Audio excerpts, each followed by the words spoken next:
पशु का शवनीय पशु माने यज्ञ के काम में आ सके ऐसे पशु की तलाश करने लग गए। जो पशु अपने माँ का मुख न देख पाया हो, ऐसे पशु कहीं अगर मिल जाए और माँ का दिल भी दुखने न पावे, तो उत्तर की ओर खोज रहे थे। बकरा का सिर मिल गया, बकरे के बच्चे मिले, उसके सिर को ला करके रखाया गया और भगवान शंकर ने जैसे दृष्टिपात की तो प्रजापति दक्ष जीवित होकर के खड़े हो गए। फिर उन्होंने जो शंकर भगवान की स्तुति की है वो भी बहुत अच्छी स्तुति है। और फिर भगवान शिव ने जैसा कहा था वैसे सारी व्यवस्था हो गई।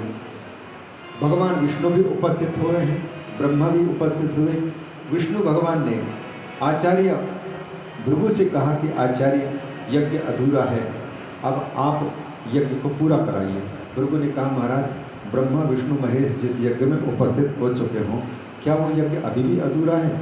जिनके नाम का उच्चारण कीर्तन करने मात्र से बड़े बड़े अपूर्ण कार्य पूर्ण माने जाते हैं, उसमें आप स्वयं उपस्थित हैं। फिर भी आप यदि कहते हैं तो आपकी आज्ञा का पालन करता हूँ। तो यज्ञ संपन्न हुआ।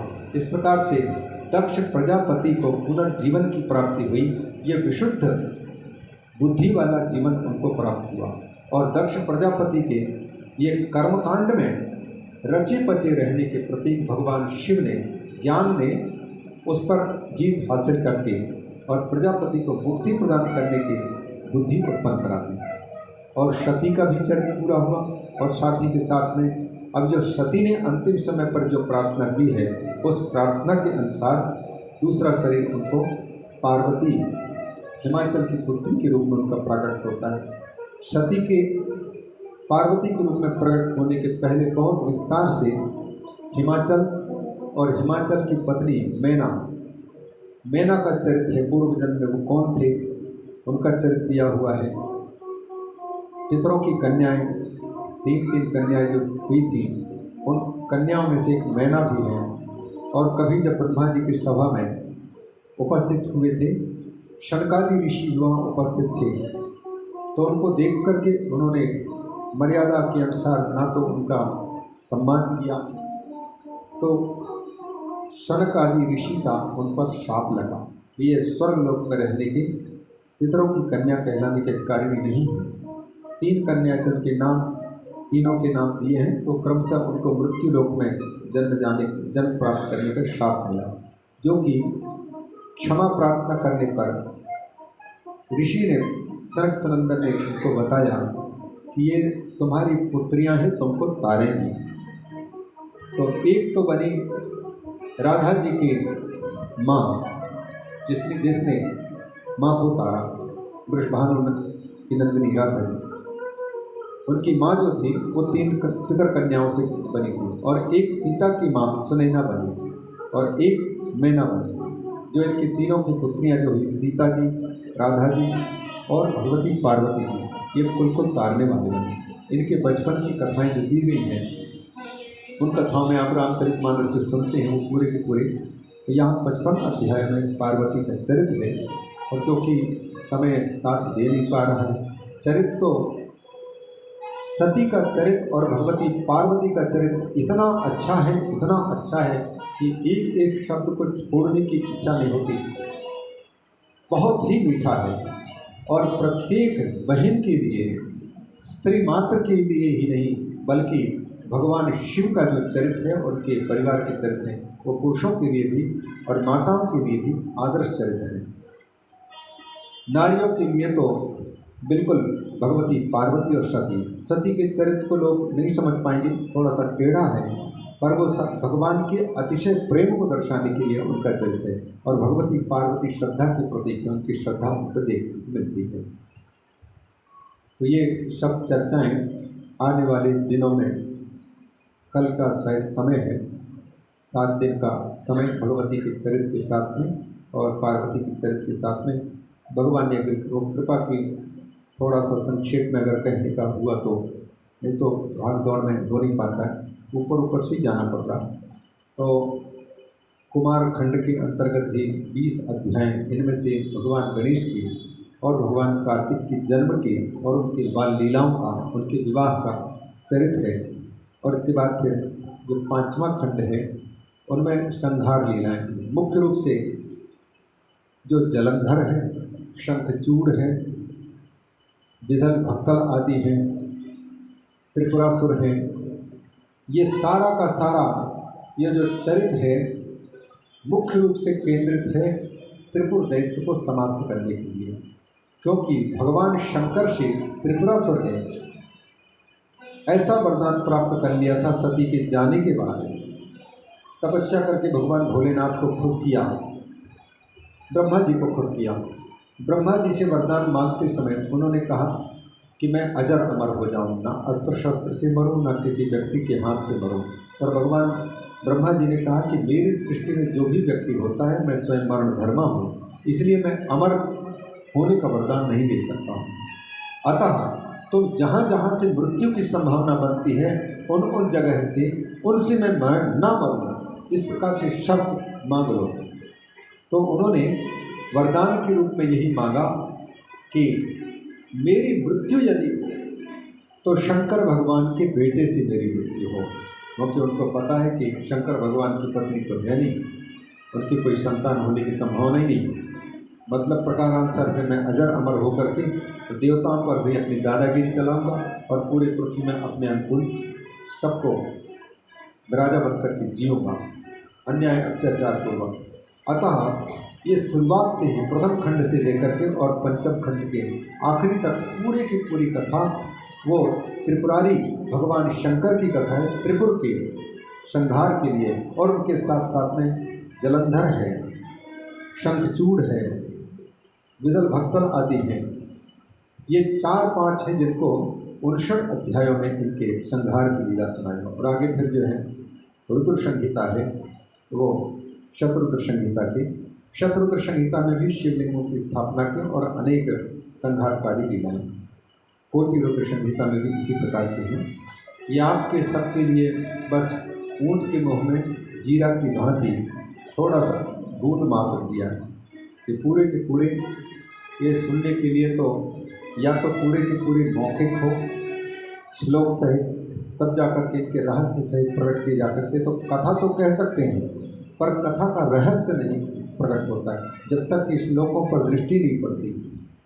क्योंकि कितनी बातें याद कर पाएंगे, वो तो प्रसंग जब आते हैं, श्लोक जब पढ़ते हैं तो श्लोकों को श्लोक ही स्वयं अर्थ को प्रकट करते हैं और समय के अनुसार प्रकट करते हैं। इस शब्द में वो शक्ति है कि वो प्रसंग देख करके और श्रोता के स्तर को देख करके ये बातें प्रकट होती हैं। इसलिए आप सबके सौभाग्य से हमको इस जगह पर शिव महापुराण के वाचन का सौभाग्य जो मिल रहा है, ये मेरे लिए तो बहुत ही लाभकारी है। और आपके लिए कितना लाभकारी है, भगवान शंकर से प्रार्थना करते हैं कि सुनी हुई बातें आपको लाभकारी हों और हमारे जीवन में भगवान शिव के समान जीवन हम बना सकें। शिव के समान जीवन बनाने का मतलब है न जाने कितने कठिनाइयों से गुजरते हुए भगवान भोलेनाथ की मस्ती कहीं जा नहीं सकती, मस्त है, सुखमय जीवन है उनका।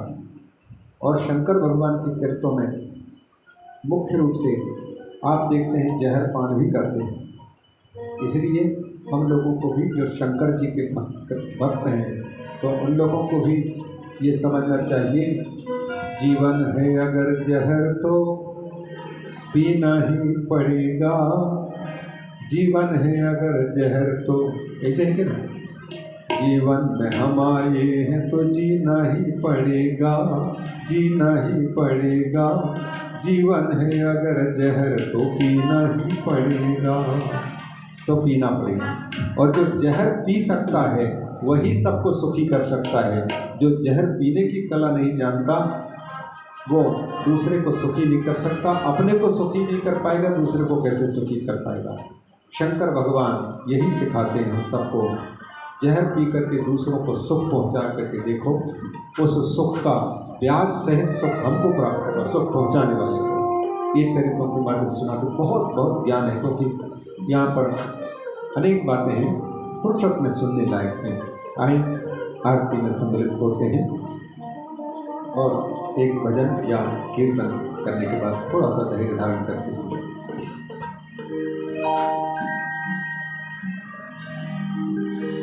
ओम नमः शिवाय ओम नमः शिवाय हर हर भोले नमः शिवाय ओम नमः शिवाय ओम नमः शिवाय हर हर भोले नमः शिवाय ओम नमः शिवाय ओम नमः शिवाय हर हर भोले नमः शिवाय नमः शिवाय ओम नमः शिवाय हर हर भोले नमः शिवाय जटाधराय शिव जटाधराय हर हर भोले नमः शिवाय जटाधराय शिव जटाधराय हर हर भोले नमः शिवाय गंगाधराय शिव गंगाधराय हर हर भोले नमः शिवाय गंगाधराय शिव गंगाधराय हर हर भोले नमः शिवाय नमः शिवाय ओम नमः शिवाय हर हर भोले नमः शिवाय नमः शिवाय ओम नमः शिवाय हर हर भोले नमः शिवाय रामेश्वराय शिव रामेश्वराय हर हर भोले नमः शिवाय रामेश्वराय शिव रामेश्वराय हर हर भोले नमः शिवाय सोमेश्वराय शिव सोमेश्वराय हर हर भोले नमः शिवाय नमः शिवाय नमः शिवाय हर हर भोले नमः शिवाय नमः शिवाय ओम नमः शिवाय हर हर भोले नमः शिवाय नमः शिवाय ओम नमः शिवाय हर हर भोले नमः शिवाय नमः शिवाय ओम नमः शिवाय हर हर भोले नमः शिवाय नमः शिवाय ओम नमः शिवाय हर हर भोले नमः शिवाय हर हर भोले नमः शिवाय बोले शंकर भगवान की जय। गुरु श्री चंद्र भगवान की जय। आरती में सम्मिलित हूँ।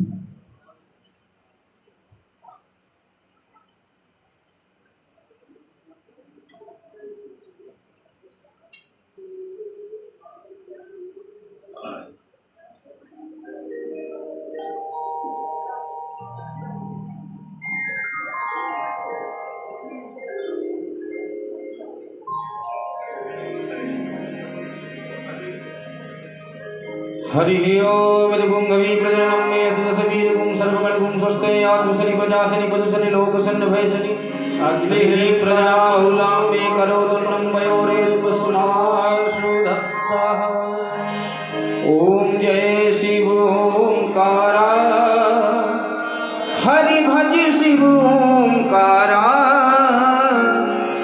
ब्रह्मा विष्णु सदा शिव भोले भोलेनाथ महाशिव अर्धांगी धारा ओम हर हर हर महादेव एकानन चतुरानन पंचानन राजे भोले पंचानन राजे हंसासन गरुड़ासन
सुख